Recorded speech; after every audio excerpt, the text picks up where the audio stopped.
Welcome to episode 34 of 100 Songs. Today we are talking about the band Crystal Fairy and the song Crystal Fairy off the album. That's right, Crystal Fairy.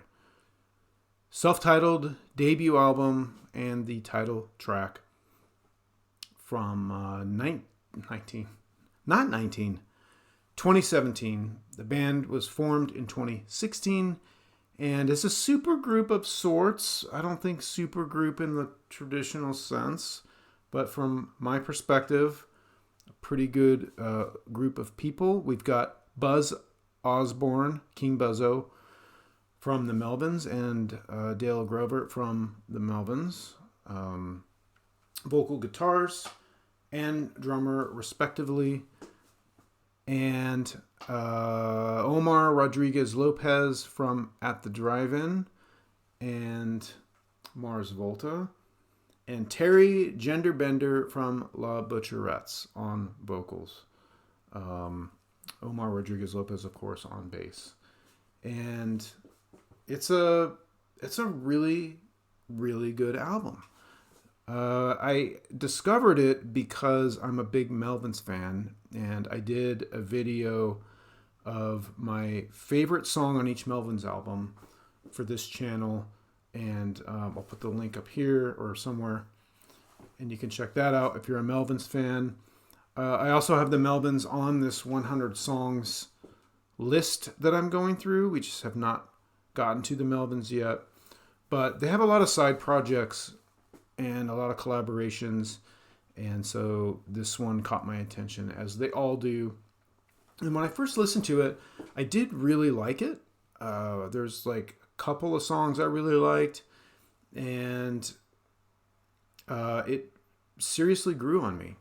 I listened to it several more times, and it grew on me big time. Now, I'm really digging it. And unfortunately, they only ever had one album, and that's it. So they ended pretty quickly after forming, and we'll get into what happened in a second. There's a lot of speculation, or there's some speculation. I'm not really sure what happened, but the way they formed was the La Butcherettes were opening for Jello Biafra, and Buzz Osborne saw them playing and decided to work with them on a tour. So they toured together, and they would do the song Rebel Girl from Bikini Kill. So they would cover that song with Terry Genderbender, of course, on vocals, singing the song, and the Melvins would play the tune. And they actually released a single of that, which is quite good and a lot of fun. So if you're a fan of that song from Bikini Kill, or even if you're not, you might like it. It's pretty cool. So they toured together, and then they decided to partner up with Omar Rodriguez Lopez to create this band and do a whole album. And it's great. It's great. Everybody's on top of their game, really. It's kind of a new dimension to the respective members' experiences, but it's not, inaccessible in any way or super weird. It's pretty much like metal and punk, kind of part metal, part punk, or whatever. It's great. It sounds like the Melvins a lot because, that's like half of the band. But with Terry Genderbender on the vocals, it really gives it a totally different feel. And like I said, they're all really on their game when they did this record. It's really quite good. So, in an interview, Buzz Osborne mentioned Omar Rodriguez Lopez and Terry Genderbender were married, which was supposedly not something they wanted necessarily disclosed. So that kind of, made Omar a little bit unhappy, I guess, or something. That seems like bullshit to me, though. in the article or some of the research I did online, I didn't spend a lot of time researching it, but what I read is, most people I think already knew that they had been married, evidently, for like many years. The real reason likely is that at the Drive-In, which is a band that we'll also cover here in 100 Songs later. We haven't hit that one yet either. But at the Drive-In is a band Omar Rodriguez Lopez plays bass in. And they got the opportunity to open for System of a Down. And, of course, that was going to be a big opportunity for them. And so at the same time, Crystal Fairy had recorded the album, or were about to record the album. No, they recorded the album, and had a tour planned, even scheduled, I think. And then this At the Drive-In thing came up, and I guess they said, well, we got to go with At the Drive-In. Omar wanted to do that. Probably a big payday, a big opportunity for his band there. And so they canceled the dates with Crystal Fairy, and for whatever reason, they never got back together. That would have been a great show to see. It's really a shame that they never toured. I don't know if they ever even played live. They probably played live a little bit, or maybe they never did. I don't actually know. But it's a shame. But fortunately, they did create the album Crystal Fairy, and we're going to take a little bit of a listen. Before we do that, this is the album cover that I found online for it, and it's different than the album cover that I have. So I think the one that you can see here is the original album cover that came out on Ipecac. But the more commonly seen album cover, if you search on Crystal Fairy, is this one right here. Let me bring it up. That's not what I meant to do. This one right here. This is the album that I think you mostly see if you search them up online. But the other one I had before was the one that I also saw. So I don't know the story there. I think one is maybe the original, and then the other is what eventually came out.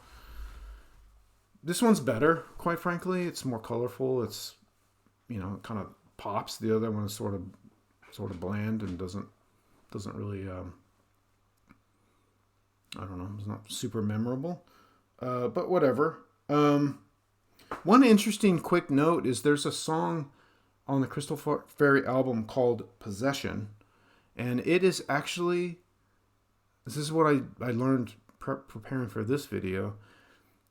The song is a cover from a local punk band in Sacramento from the 80s.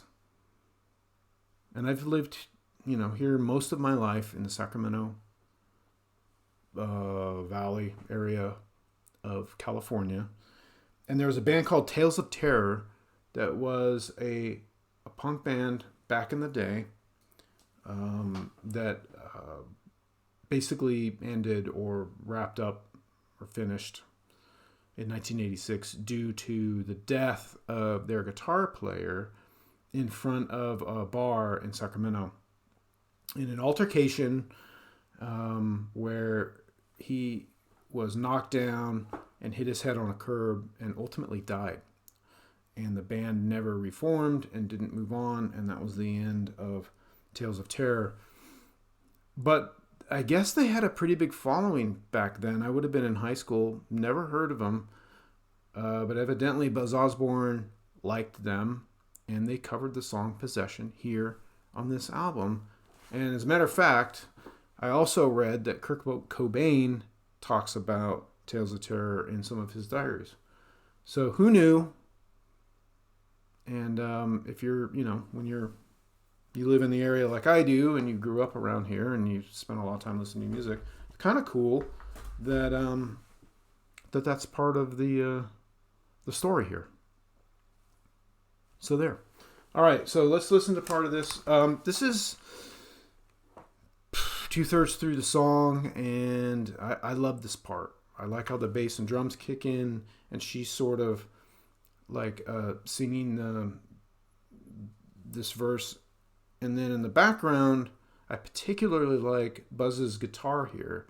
It's kind of this, well, you'll hear it. It's not a super heavy part of the song, but it just sounds so good.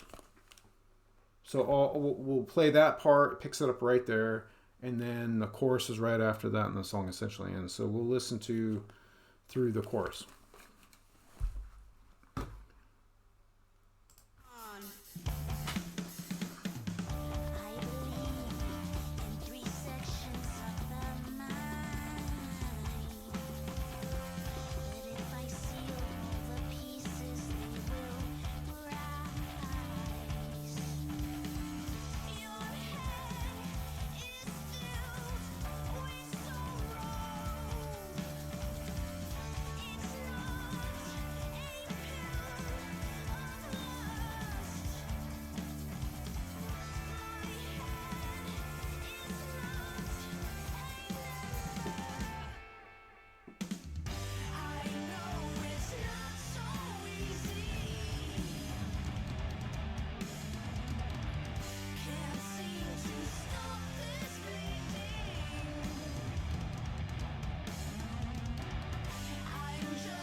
All right, so I played the whole end of the song.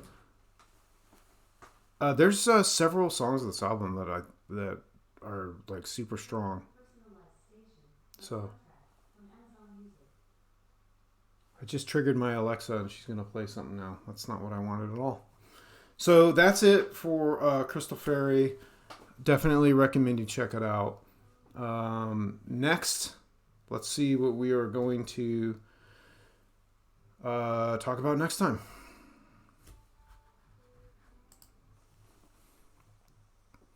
Okay, we've got the song Rise. We will cover the song Rise by Doves next time. Thanks a lot. Talk to you next time. Have a good one.